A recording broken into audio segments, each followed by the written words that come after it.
Hi friends, எல்லாருக்கும் வணக்கம். ஜனவரி மாத நடப்பு நிகழ்வு பார்க்குறோம். அந்த வருஷம் ஜனவரி 16ஆம் தேதிக்குள்ள நடப்பு நிகழ்வு பார்ப்போம். ஃபஸ்ட்டு பாருங்க, கடலுக்கு அடியில் 6000 மீட்டர் ஆழம் வரை சென்று ஆய்வு மேற்கொள்ளும் திட்டம் எது? திட்டத்தோட பெயர் பாருங்க, சமுத்திரயான். சரிங்களா? அடுத்தது, இந்தியாவின் முன்னெடுப்பின் கீழ் இந்திய பெருங்கடலில் உள்ள ஆழ்கடல் மலைகளுக்கு யாருடைய பெயர் வைக்கப்பட்டுள்ளது? யாருடைய பேர்னா ராஜராஜ சோழன் அவங்க பேரை வச்சிருக்காங்க. சரிங்களா? அடுத்ததாக 3ஆம் கொஸ்டின் பாருங்க. INS Surat, INS Nilgiri, INS Vagsheer ஆகிய 3 போர்க்கப்பல்களை நாட்டுக்கு பிரதமர் அர்ப்பணித்தார். சரிங்களா? பெரிய ரக தாக்குதல் போர்க்கப்பல் அது எதுனா ஐஎன்எஸ் சூரத். சிறிய ரக போர்க்கப்பல் அது வந்து ஐஎன்எஸ் நீலகிரி கப்பல். அதிநவீன நீர்மூழ்கி கப்பல் வந்து ஐஎன்எஸ் வாஷிர். சரிங்களா? பெரிய ரக தாக்குதல் போர்க்கப்பல்னா ஐஎன்எஸ் சூரத். அதிலே சிறிய ரகம்னா ஐஎன்எஸ் நீலகிரி கப்பல். நீர்மூழ்கி அதாவது அதிநவீன நீர்மூழ்கி கப்பல் வந்து ஐஎன்எஸ் வாஷிர். சரிங்களா? நல்லா ஞாபகம் வச்சுக்கோங்க. அடுத்து B-17A போர்க்கப்பல் திட்டத்தின் கீழ் கட்டப்பட்ட முதல் கப்பல் எதுனா ஐஎன்எஸ் நீலகிரி. சரிங்களா? B-17A. ஸோ அந்த போர்க்கப்பலும் திட்டத்தின் கீழ் கட்டப்பட்ட முதல் கப்பலே இந்த ஐஎன்எஸ் நீலகிரி கப்பல் தான்.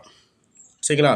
அதே மாதிரி பாருங்க, அந்த நீலகிரி கப்பலில் இருந்து MH-60 ரக ஹெலிகாப்டர் உள்ளிட்ட பல்வேறு ரக ஹெலிகாப்டர்களை இயக்க முடியும். ஸோ அதுலேருந்து நிறைய ஹெலிகாப்டர் வந்து இயக்கலாம் அப்படின்னு சொல்லியிருக்கிறாங்க. அடுத்தது, உலகின் மிகப்பெரிய மற்றும் அதிநவீன தாக்குதல் போர்க்கப்பல் எது அப்படின்னு பார்த்தீங்கன்னா B-15V ஐஎன்எஸ் சூரத்.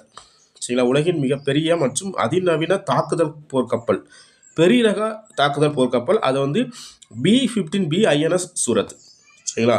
ஸோ இதை நோட் பண்ணி வச்சுக்கோங்க. அடுத்தது 4ஆம் கொஸ்டின் பாருங்க. நாட்டின் உயர்ந்த சிவிலியன் விருதை 19 நாடுகளின் விருதை பெற்றவர் யாருன்னா பிரதமர் மோடி அவர்கள். சரிங்களா? ஸோ 19 நாடுகளில் விருதை வந்து மொத்தம் வாங்கியிருக்கிறாரு. ஏன்னா பிரதமர் மோடி அவர்கள். அடுத்தது 5வது, சென்னை டு திருநெல்வேலி இடையிலான வந்தே பாரத் ரயில் இயக்கம் எப்போது தொடங்கப்பட்டதுன்னா 2023 வந்து தொடங்கியிருக்காங்க. சரிங்களா? அடுத்தது பாருங்க, 6ஆம் கொஸ்டின் பாருங்க. HMP தீநுண்மி என்பது முதலில் 2001 எந்த நாட்டில் அடையாளம் காணப்பட்டது? ஸோ இது ஃபஸ்ட்டு எந்த நாட்டில் அடையாளம் காணப்பட்டிருக்குன்னா நெதர்லாந்தில் தான் கண்டுபிடிச்சிருக்காங்க 2001. சரிங்களா? அது மட்டும் இல்லாமல் இது வந்து 1960 முதல் இந்த தீநுண்மி மனிதர்களிடையும் பறவைகள் இனங்களிலும் பரவும் ஒன்றாக இருந்தது அப்படின்னு சொல்லிட்டு இருக்கிறாங்க. ஸோ 1960 இருந்திருக்கு அப்படின்னு சொல்கிறாங்க. ஆனால் முதலாக எங்கே அடையாளம் காணப்பட்டதுன்னா நெதர்லாந்தில் 2001 வந்து அடையாளம் காண்பிருக்காங்க. அடுத்தது, COVID-19 மற்றும் HMP தீநுண்மி இரண்டும் RNA எனப்படும் ரிபோ நியூக்ளிக் ஆசிட் மரபணு சார்ந்த தீநுண்மிகள். சரிங்களா? அது வந்து ரிபோ நியூக்ளிக் ஆசிட் மரபணுகள். சரிங்களா? ரிபோ நியூக்ளிக் ஆசிட் மரபணு சார்ந்த தீநுண்மிகள் அப்படின்னு சொல்லியிருக்கிறாங்க. ஸோ அதேமாதிரி இந்த தீநுண்மிகள் வந்து காற்றில் நீண்ட நேரம் நிலவ இயலாது அப்படின்னு சொல்லியிருக்காங்க. ஸோ நீண்ட நேரம் நிலவுச்சுன்னா அது ஈஸியாக எல்லாருக்கும் பரவிடும். ஆனால் அது காற்றில் நீண்ட நேரம் நிலவ முடியாது. அப்படிங்கிறனால அது வந்து அனைவருக்கும் பரவு வந்து ரொம்ப கஷ்டம். ஆனால் இது வந்து ஈஸியாக கட்டுப்படுத்திடலாம் அப்படின்னு சொல்லியிருக்கிறாங்க. அடுத்து 7ஆம் கொஸ்டின் பாருங்க. அவசர கால கட்டுப்பாட்டு அறை மூலம் பேறுகால இறப்புகள் எத்தனை சதவீதம் குறைந்திருப்பதாக மக்கள் நல்வாழ்வுத்துறை தெரிவித்துள்ளது? சரிங்களா? 17% வந்து பேறுகால இறப்புகள் வந்து குறைஞ்சிருக்கிறதாக சொல்லியிருக்கிறாங்க.